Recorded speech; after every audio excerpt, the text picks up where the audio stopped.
오늘은 아침에 일찍 일어났더니 시간이 너무 많이 남아 돌아가. 그래서 책을 좀 더 읽기로 했어. 어저께 하루 종일 돌아다니고 피곤해서 일찍 잤더니 일찍 일어나게 되네.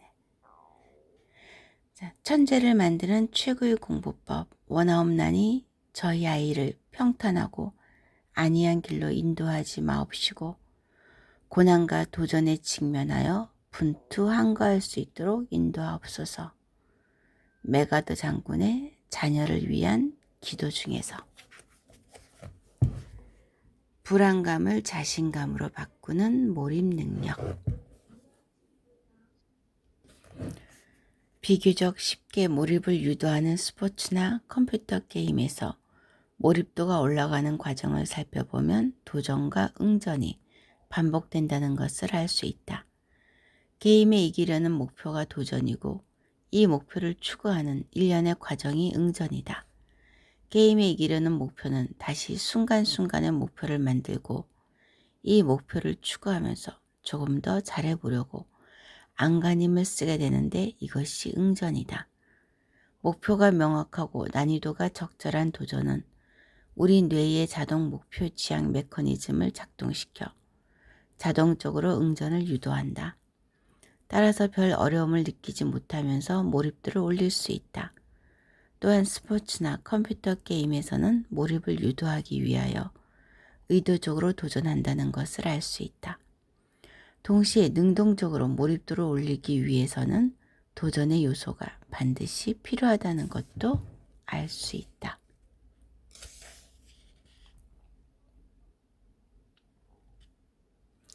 이처럼 몰입을 도전과 응전의 개념에 결부시키면 유능한 점이 많다. 그림 1은 칙센트미아의 교수가 제시한 몰입 다이어그램이다.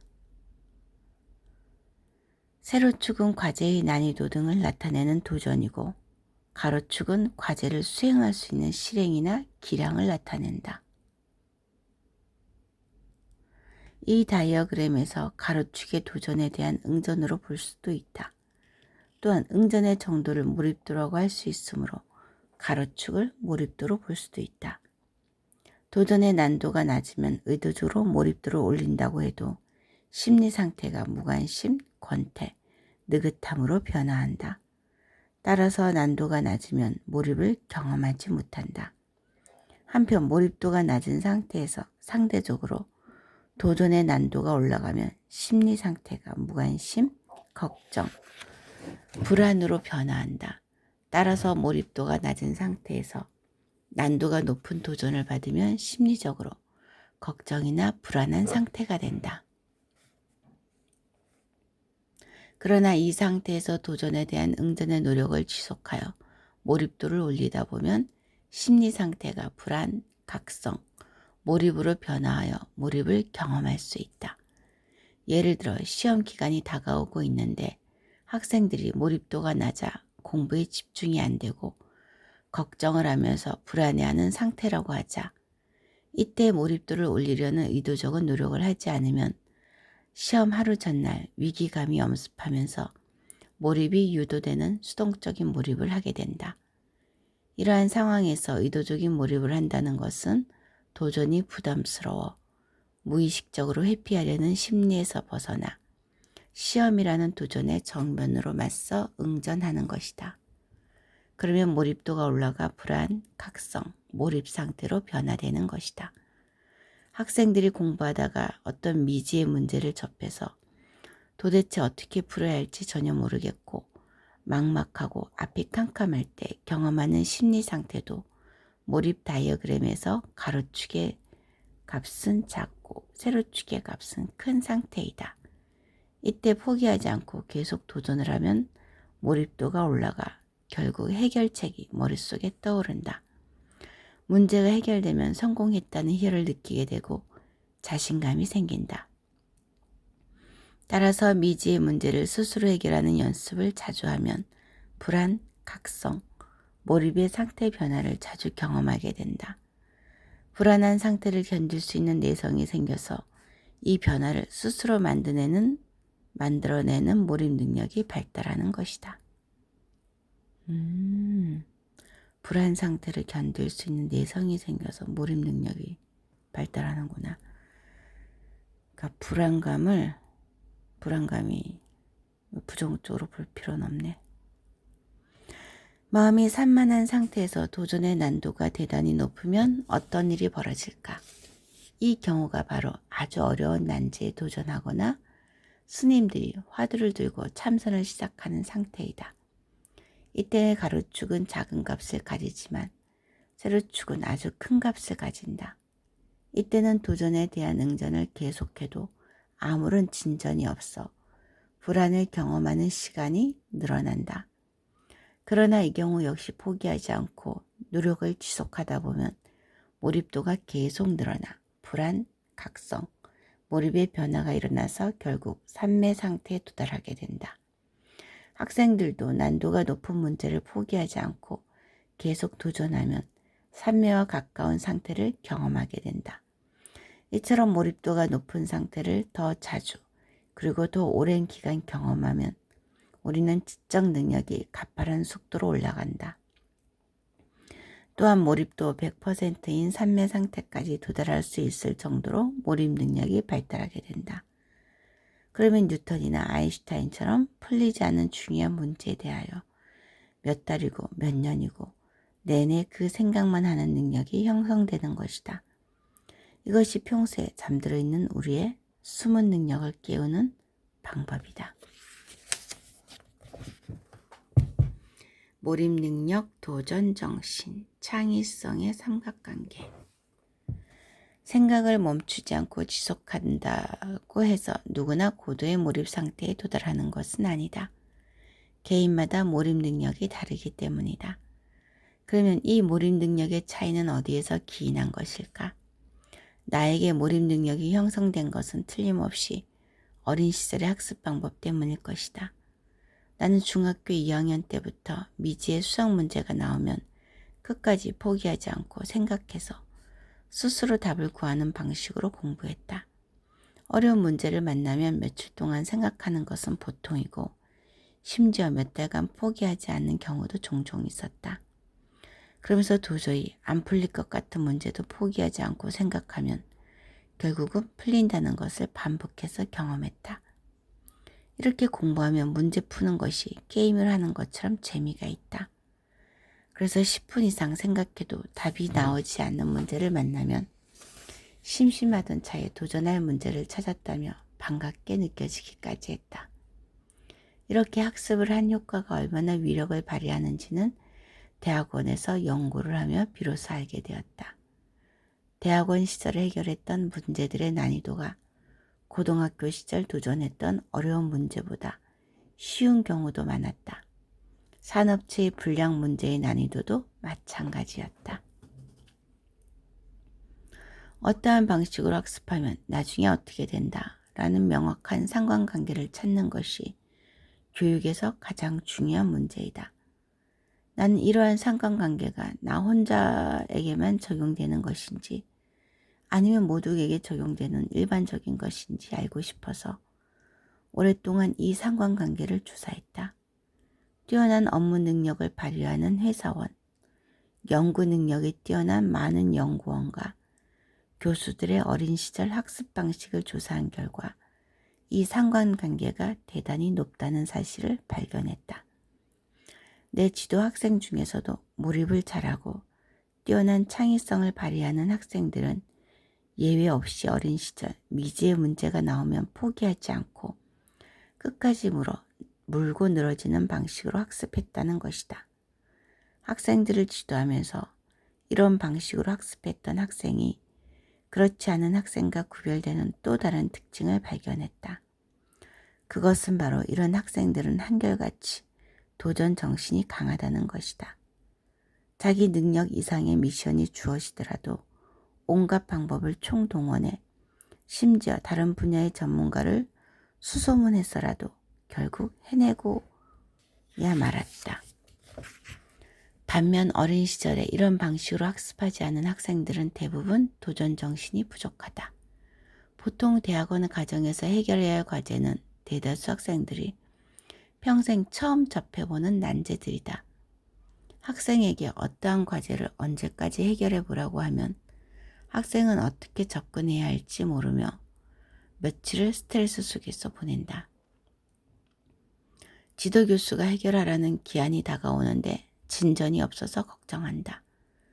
그러다 문득 영감이 떠오르게 된다. 그 과제를 완수할 수 없는 이유를 찾은 것이다. 그러고는 나를 찾아와 이 과제는 이런저런 이유로 해결할 수 없다고 말한다. 나는 그 학생을 이래 조금 더 쉬운 접근 방법을 기뜸해 준다. 하지만 그 학생은 다음날 또 나를 찾아와 교수님, 이번에는 이런 이유 때문에 안 되겠어요 라고 이야기한다. 문제의 정면을 도전하는 것이 아니라 도전을 피하고 문제를 해결할 수 없는 이유만을 찾으려 하는 것이다. 1장에서 소개한 정보통신 관련 회사의 전무 사례를 떠올려 보자.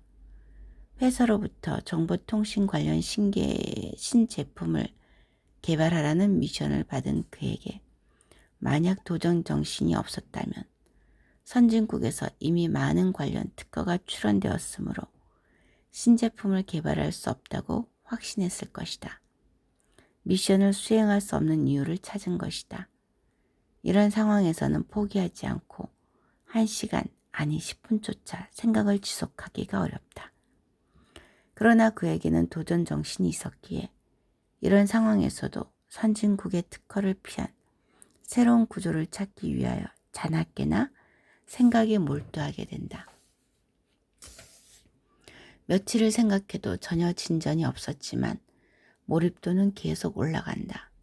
그러다가 마침내 완전한 몰입 상태에 도달하고 이제부터는 열정에 불이 땡겨서 문제를 해결할 때까지 미친 듯이 매달린다. 그리고 잠을 자는 동안 기적처럼 아이디어가 떠올라 그 누구도 생각하지 못했던 창의적인 결과를 얻을 수 있었다. 이 사례와 같이 몰입도는 도전해야 올라가고 몰입도가 높은 상태가 되어야만 열정이 생기고 창의적인 결과를 얻을 수 있다. 즉, 도전 정신이 없으면 열정과 창의성은 기대할 수 없다. 결국 우리의 창의성과 지능은 도전과 응전이라는 메커니즘에 의해 발달한다는 것을 알 수 있다. 도전이 크면 클수록 응전도 커지면서 발달 속도도 빨라진다. 도전과 응전의 뇌과학. 도전을 받으면 우리 뇌는 어떻게 반응할까? 이를 이해하기 위해서는 우선 우리 뇌의 목표 지향성에 대해 알아야 한다. 우리 뇌의 사령부 격인 전두연합령에서 어떤 목표를 설정하면 신체의 나머지 부분은 거의 맹목적으로 이 목표를 추구하기 위한 노력을 한다. 이 과정은 눈에 보이지도 않을 뿐더러 의식되지 않은 채 일어난다. 설정한 목표를 추구하기 위해서 우리 뇌는 그 목표에 가까워지면 쾌감이나 즐거움을 준다. 성공에 대한 일종의 보상인 것이다. 그러나 그 목표를 달성하지 못하거나 목표에서 멀어지면 짜증이 많이 난다. 이것은 곧 실패에 대한 처벌이다. 결국 당근과 채찍을 통해 설정한 목표를 추구하도록 유도하는 것이다. 목표에서 멀어지면 짜증이 나지. 그 짜증은 실패에 대한 처벌이라. 무서운 말이네. 예를 들어 매우 어려운 수학 문제를 풀기로 했다고 하자.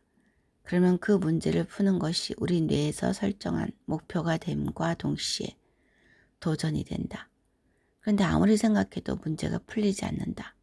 어떻게 접근해야 할지 모르겠고 막막하다. 그러면 설정한 목표를 달성할 수 없을 것 같아 짜증이 난다. 이 짜증이 심적 부담으로 작용해서 몰입도를 올리기가 한층 어려워진다. 그러나 이 짜증이 나를 각성시키는 효과도 있다. 지금처럼 바보같이 생각해서는 문제가 풀리지 않으니 조금 더 날카롭게 생각하라고 내적으로 질책하는 것이다. 그렇게 생각을 계속 이어나가다 보면 우리 뇌의 목표 지향 활동은 계속된다. 전두연합령의 명령을 받은 뇌의 부위는 충실하게 명령을 수행해 이 문제를 풀기 위한 일련의 작업을 한다. 이것이 바로 관련된 시냅스의 활성화다. 활성화된 시냅스가 늘어난다는 것은 그 문제를 풀기 위한 시냅스의 수가 늘어났다는 뜻이고, 몰입도가 올라감으로써 주어진 문제를 해결하는 능력이 선택적으로 올라갔음을 의미한다.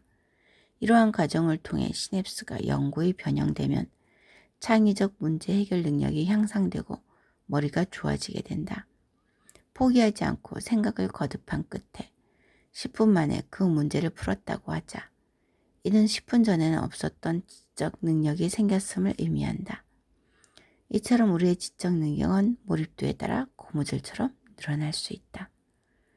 이처럼 몰입도가 올라가는 과정은 목표 지향에 의한 것이므로 이 기능을 작동시키려면 목표가 있어야 한다. 이 목표란 미지 문제에 도전하여 생긴 것이다. 도전으로 목표가 설정되면 우리 뇌는 자동 목표향 메커니즘에 의한 응전을 한다는 것을 알 수 있다.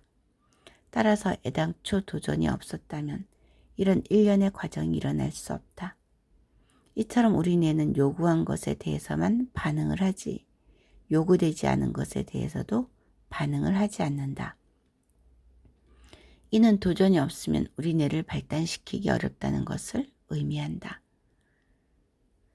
그래, 도전하지 않으면 뇌는 발달되지 않아. 항상 도전해야 돼, 새로운 것에. 그래야지 새로운 시냅스가 생기고, 그걸 또 반복함으로써 그 시냅스가 튼튼해지고, 그 튼튼해진 시냅스는 내 능력이 되고,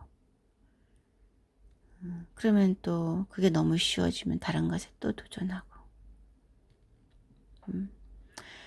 우리 삶에서 부담을 주는 모든 것은 일종의 도전이다. 부담을 주는 것은 모든 것의 일종의 도전이다. 멋있는 말이네. 그리고 이러한 도전은 우리를 발전시킬 가능성을 가지고 있다. 결국 이러한 도전에 대하여 우리가 어떻게 응전하느냐에 따라 그것이 유익한 경험이 될 수도 있고 해로운 경험이 될 수도 있다.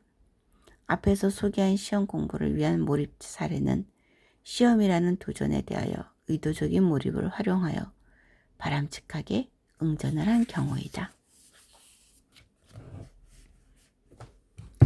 천재를 탄생시킨 도전과 응전의 법칙.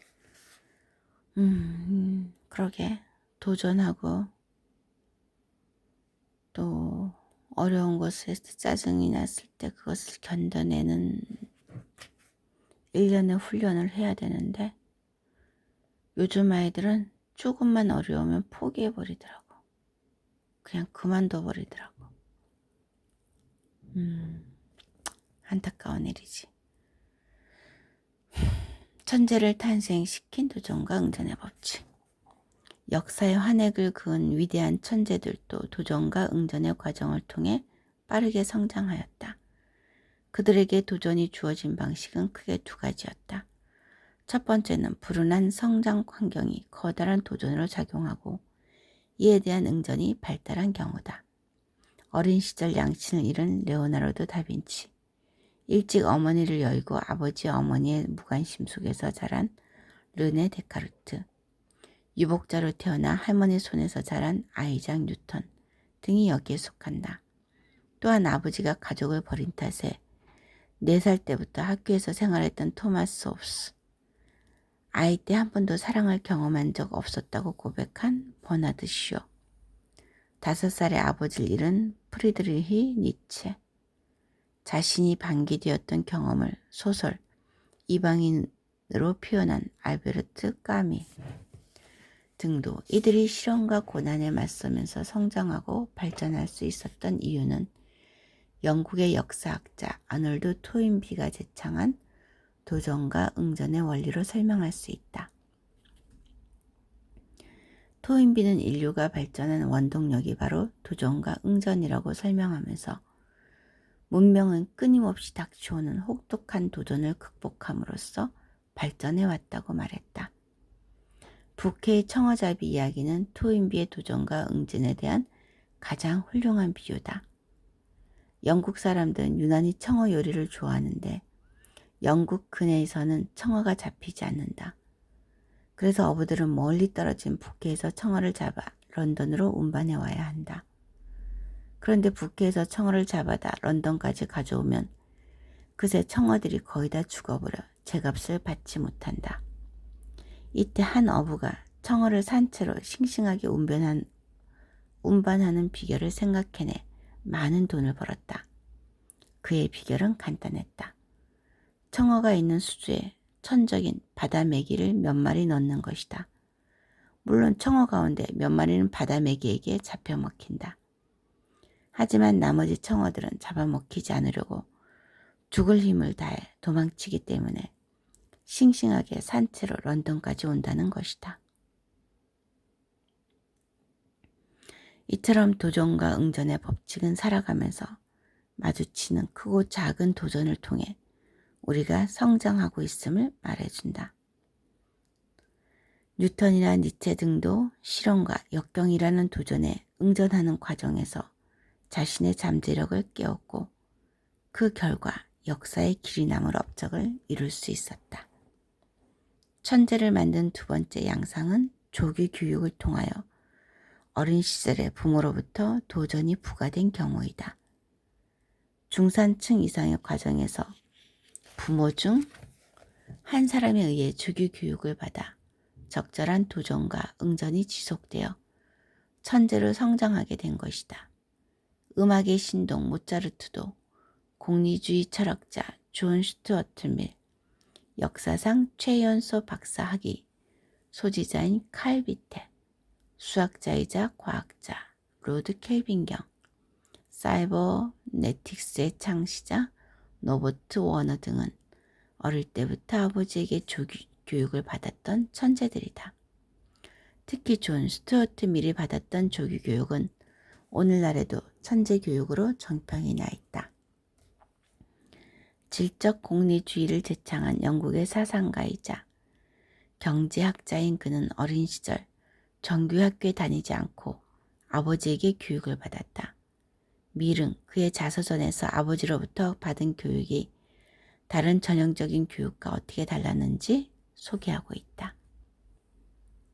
많은 분량의 지식을 주입하는 대부분의 소년이나 청년들은 정신 능력이 강화되기보다는 오히려 많은 지식으로 말미암아 지나치게 무거운 짐을 진 셈이 된다. 그들은 오직 다른 사람들의 견해나 말투를 주입받는다. 그리고 그들 자신의 견해를 형성하는 대신 다른 사람들의 견해를 받아들이는 데만 익숙해진다. 그리하여 자녀 교육에 아무런 수고도 하지 않는 아버지를 가진 아이들은 배운 것을 그저 앵무새처럼 외우는 것밖에 하지 못하는 경우가 많다. 그러나 내가 받은 교육은 그런 주입식 교육이 아니었다. 아버지는 무엇이든지 배움이 단지 기억력 훈련이 되는 것을 절대 허락하지 않았다. 그는 배우는 모든 단계를 이해하도록 힘썼을 뿐만 아니라 가능하면 가르치기에 앞서 내가 스스로 이해하게 하려고 노력했다. 나도 아이들을 이렇게 가르쳤는데 스스로 이해하도록. 이게 굉장히 탁월한 효과가 있지. 나 스스로 해답을 찾기 위해 온 힘을 다하기까지는 절대로 미리 알려주지 않는다. 나는 여기까지는 못했어. 아이들이 스스로 해답을 찾지 못하면 그냥 중간에 자꾸 가르쳐주게 돼. 사교육은 시험을 봐야 되니까 시간이 없었어. 그래서 이 교육 방법이 사교육에는 맞지 않았던 거야. 그렇게 할 수가 없더라고. 존 스튜어트 밀이 아버지에게 받은 조기 교육을 한마디로 정리하면 어릴 때부터 미지 문제에 계속 도전하도록 격려하고 유도한 것이라 할 수 있다. 미지의 문제에 도전하고 응전하는 과정을 통해 자신도 모르게 지적 재능을 키우기 위한 신중하게 계획된 연습을 한 셈이다.